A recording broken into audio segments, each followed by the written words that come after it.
하면 시간이 계속합니다. 이렇게 좋은 이 원장을 만난 게 의원님들 복입니다. 수고하셨습니다. 이제 우리 김종민 의원님께서 질문하시겠습니다. 예, 대전시 출신의 김종민입니다. 먼저 후보자님 헌법재판관 후보자 추천되신 거 축하드리고요. 감사합니다. 지금 사안의 중대성 또 상황의 엄중성을 볼 때 헌법재판관 후보자로서 좀 남다른 각오로 임해주시기를 부탁을 드립니다. 지금 그 12.3 계엄 사태가 사안이 얼마나 중대하냐 하는 점에 대해서는 뭐 특별히 더 말씀을 안 드려도 다 알 것 같습니다. 간단하게 요약을 하자면 주권자인 국민의 기본권이 중대하게 침해된 사례입니다.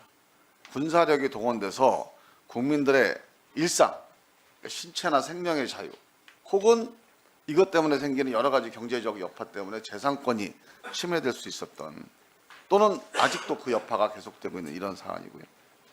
여기서 시민과 충돌이 일어났다 하면은 그거는 한국 현대사의 최대의 비극으로 이어질 수 있었던 그런 순간이었고요. 최근 수사 경과를 보면 전쟁 유도 이런 단어들이 나와요. 사실관계는 더 확인이 돼봐야겠지만 안보상의 큰 위협도 가능했던 그런 상황이고, 국제적인 대한민국에 대한 평가가 여러 가지로 부정적인 평가가 지금 흘러나오고 있는데 국익에도 엄청난 훼손이 되는 이런 사안이어서 이 문제에 대해서 우리가 조금 더 심각한 그런 인식을 가지고 바라봐야 된다. 그래서 국회가 이제 탄핵 소추를 했습니다. 이 사안의 심각성을 반영했다고 보는데요. 이 탄핵 심판의 핵심 쟁점을 한번 좀 정리를 해보면, 요 PPT 한번 좀 올려봐 주세요.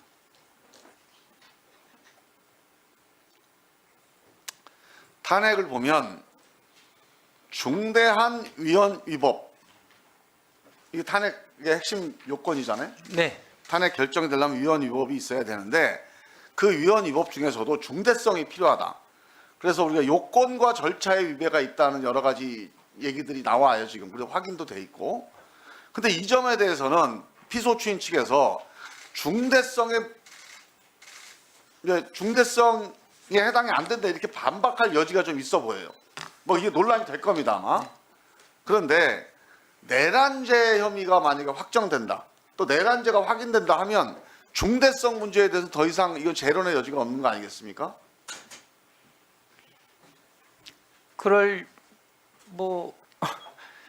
아마 내란죄가 성립이 된다는 전제라면, 그렇죠. 네. 그걸 전제로 물어보는 거예요.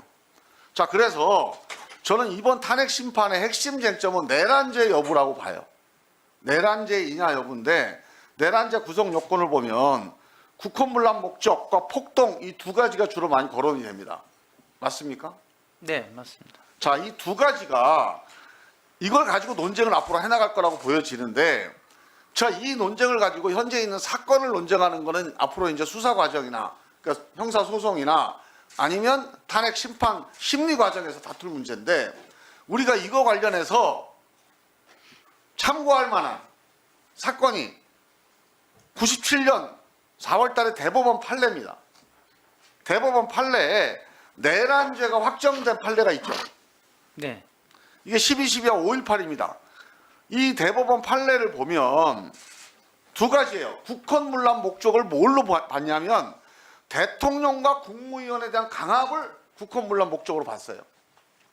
이게 해당이 되죠?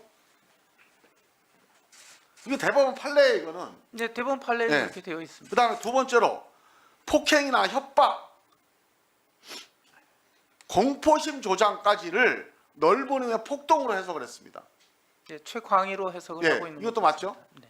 자, 그러면 이 대법원 판례를 가지고 12월 3일 계엄 이 사건을 한번 미리 보면, 제가 여러 번 강조하지만 이게 내란죄일 수밖에 없는 가장 결정적인 증거가 포고령 1호입니다. 국회활동 금지, 헌법기관의 무력화. 이 첫 번째 헌법기관의 무력화가 국헌문란의 목적에 해당되는 빼박 증거예요. 대통령과 국무위원을 헌법기관이라고 해서 이 대통령 국무위원 강압을 국헌문란으로 본 거잖아요. 12.12하고 5.18에서. 예, 대법원에서 그렇게 봤습니다. 그런데 우리 헌법기관 중에 대통령 국무위원 앞에 나오는 게 어디입니까? 국회. 국회예요. 헌법기관 중에 기관입니다. 그런데 이 국회를 무력화시키려고 했다. 이거는 국헌문란을 피해갈 수가 없습니다. 자, 이거의 연장선상에서 국회의원을 체포 시도를 했다든가 아니면 강제로 침입했다든가 뭐 강제 침입의 의도를 갖고 서로 다투려고 하는데 하여간 이 포고령 1호에 국회 활동을 금지시켜 놓고 강제 침입을 하고 또 체포 시도를 하고 봉쇄를 하고 이거 이상 국헌문란을 입증할 만한 사실관계가 어디가 있습니까? 봉쇄, 위협, 공포심 조장 이거는 우리 12.12나 5.18에서 대법원 판례에서 결정했던 넓은 의미의 폭동에 해당된다. 저는 이렇게 봅니다. 제 판단에 대한 혹시 의견 있으세요? 그거는 아직 수사 중인 사건이어서 제가 네. 말씀드리기가 적절치 않습니다. 그러니까 수사 중인 사건은 사실관계를 더 알아야 된다는 거죠. 네. 지금 나와 있는 사실관계를 가지고 얘기하는 거예요. 추가 사실관계는 뭐 그 다음에 얘기해요. 지금 나와 있는 거 봉쇄했죠. 그다음에 공포심 왜 아니 가서 유리창 깨고 들어가는데 공포심이 조장돼야 안 돼요. 이 사실관계 이거 다 아시잖아요, 이거는. 네, 언론 보도를 통해서 네. 알고 있습니다. 그러니까 이 문제를 놓고 볼 때 국헌문란 행위에 해당된다 안 된다 어떻게 보십니까? 국헌문란의 목적이라는 부분이 지금 말씀하신 행위만으로 성립이 될지 여부는 아니 제가 아까 추가적인- 말씀드렸죠. 포고령 1호가 뭡니까? 국회 활동의 금지예요. 국회 활동을 금지시키는 목적을 품었다면 국헌문란의 목적이 있어요 없어요?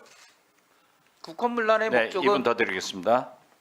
그 법률의 규정상은 헌법기관의 기능을 상실시키는 행위 자체로 규정되어 있는 것은 맞습니다.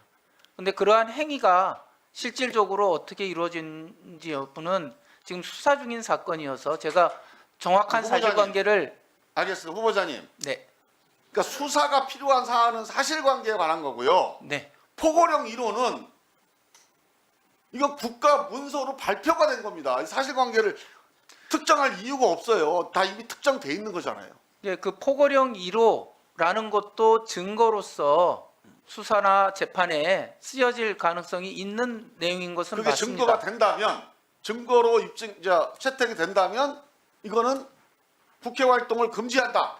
이 포고령 1호는 국헌문란 목적에 해당됩니까 안 됩니까? 증거가 된다면. 증거가 된다면 불리한 증거가 될 가능성은 있습니다. 1분 더 드릴게요. 아니 그렇게 답변하지 마시고 그냥 국헌문란 목적에 해당돼요 이거는.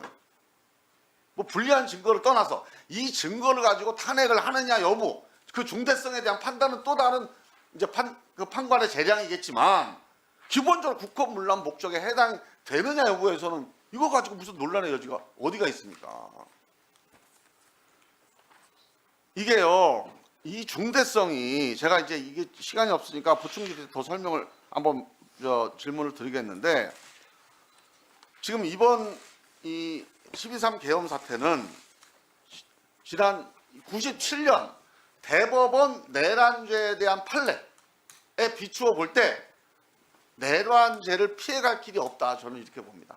그리고 이 점에 대해서 형사소송이 진행되지 않더라도 대법원 판례는 기본적으로 기판력이라는 게 있잖아요.